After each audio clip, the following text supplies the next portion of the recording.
37. keskkooli emakeele vanemõpetaja Edward Kess on saabunud veel stuudiosse, tere õhtust ja tere tulemast. Ja ka Märt Hennoste, kes on siis Riikliku Eksami- ja Kvalifikatsioonikeskuse eesti keele peaspetsialist, tere tulemast. No Edward, te tulete just eksamilt. Kuidas siis noored tänavu eksamiteemadega rahul olid?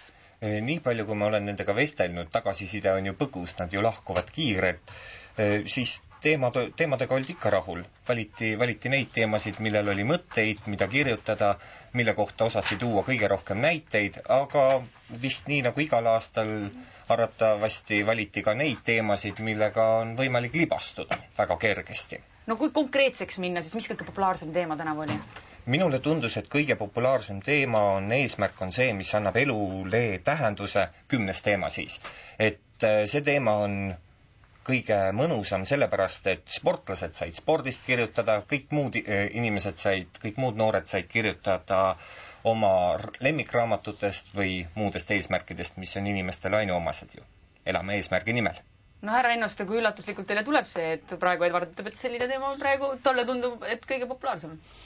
Mul on natuke raske hinnangut anda muidugi, sellepärast, et Edward näeb oma kooli pinnalt ja seal on õpilasi vähe ja haaratav, aga mina pean tegelema 9700 õpilasega ja millised seal valikud olid, need selguvad mai keskpaigas. Kuidas tänavu aastased eksamiteemad kujunesid? No eksamiteemad kujunevad igal aastal ikka ühtemoodi, et kõigepealt õpetajad, õpilased, õppejõud saadavad meil teemasid, meil on päris suur teemade pank, seal on mitu tuhat teemat, sealt teeb eksamikeskus eksamit ettevalmistavale komisjonile eelvaliku, see aasta oli 200 teemat seal, ja siis komisjon valib sealt need 10 välja ja siis ühitatakse need veel Vene komisjoni teemadega. Ühtpidi lihtne protseduur, teistpidi kaunis pikk.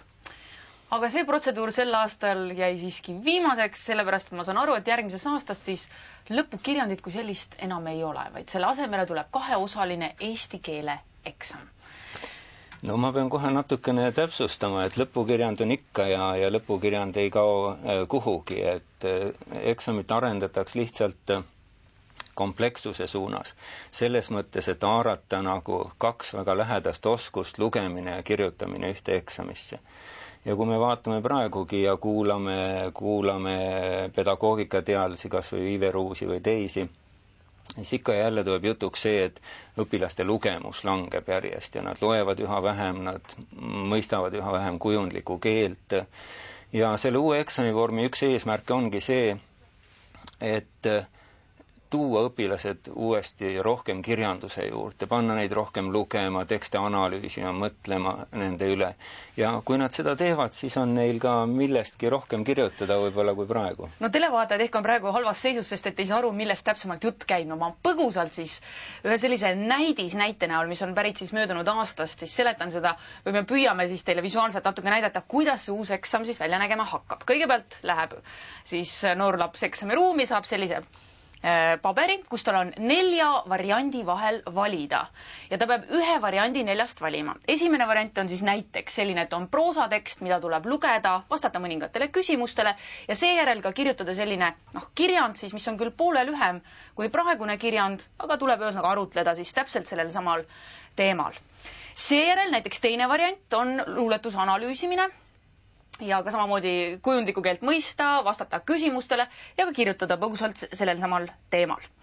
Kolmas variant, no vot siin te näete siis möödunud aasta näol, et on üks selline luuletus, mida siis on läbi ajastute veidike erinevad luuletajad muutnud. Ja kolmas variant on konkreetselt siis publitsistika tekst, siin on siis näiteks Lennart Meri kõne analüüs ja seejärel ka kirjutamine ja viimane variant on siis populaarteadusliku teksti analüüs ja veidike ka oma mõtete arendamine selles osas.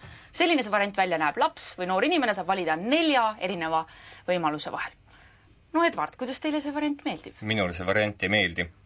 Sellepärast, et nii palju, kui ma olen õpilastega koostööd teinud ja oleme ka katseeksami oma koolis läbi teinud, siis tulemuseks on see, et kui õpilased on läbi lugenud need 4 teksti, teinud oma valiku, vastanud nendele küsimustele, siis enam 400-sõnaliseks kirjandiks auru ei jätku. Võhm on väljas, võhm on otsas.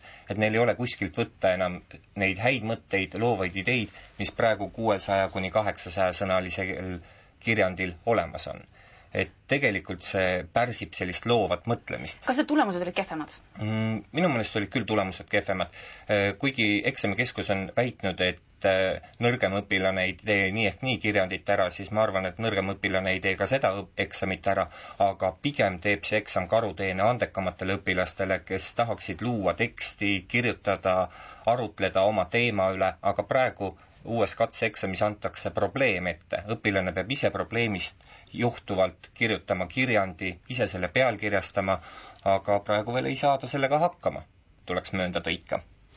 No ma peaks natukene täpsustama siin, et siin olid minu meelest mõned ebatäpsused selles jutus, et noh, kui vaadata eksami pikkust, et siis esimese katseeksami keskmine sooritusaeg oli 4,5 tundi 6, et kui praegu kirjandid kirjutatakse ikka peaaegu 6 tundi täis, siis õpilased said tegelikult 1/4 võrra kiiremini hakkama just tänu selle alusteksti toele, mille nad saavad. Ja eksam ei olnud ka raskem, sest kui praegu riigieksamil kukub läbi keskeltläbi 200 õpilast igal aastal, siis katseeksamil kukkus läbi vaid 1 õpilane. Et see näitab jällegi, kui palju eksamis tegelikult õpilast toetab. Ja kirjanditki nad ei pea mitte poole lühema kirjutama, vaid 2/3 sellest mahust. Aga kui me vaatame õpilaste kirjandeid, mis nad esimesel katseeksamil kirjutasid, siis nende pikkus üllatus oli sama suur pikk kui päris eksamil. No Edvard, mis teil selle vastu öelda on? Mul on selle vastu öelda seda, et see, et kui ainult 1 õpilane läbi kukub, see ei ole miski näitaja, sellepärast et eksami eesmärk ei ole ju see, et eksam oleks võimalikult lihtne, et kõik selle ära teeksid, vaid eksami eesmärk on kontrollida teadmisi ja oskusi. Ja tekstiloome on see oskus, mis väärib kontrollimist ja väärib hindamist, sellepärast et maailm on pealiskaudsuse poole liikumas, ka see uus eksam on pealiskaudsuse poole liikumas, sellepärast et samad küsimused, mida küsitakse sellel eksamil, samad küsimused on 3. klassi tasemetöös, 6. klassi tasemetöös, 9. klassi lõpueksamis ja nüüd, kui küsida uuesti 12. klassi lõpueksamis, et miks tegi see inimene seda või miks tegi toda, siis ma ei tea, kas funktsionaalset lugemist võivad ju kontrollida ka kõik teised õppeained, matemaatika, inglise keel, bioloogia, keemia, et funktsionaalne lugemine ei ole ainult emakeeleõpetajate pärusmaa. No ma tahaks jälle natuke vastu vaielda, kui tohib, et jah, ei kuidagi nad ei ole 3. klassi tasemel, et kui õpilased said nagu umbes 53 punkti keskmiselt lugemisülesannete eest, siis see näitab, et nad olid päris parajal raskusastmel ja väga lihtne neid sugugi teha ei olnud. Ja see, et ta nüüd kuidagi pärsib loovust ja arengut, et vot see on minu jaoks üsna üllatav, sest kuidas lugemine, tekstide üle arutlemine saab seda teha, et mina seda hästi ette ei kujuta.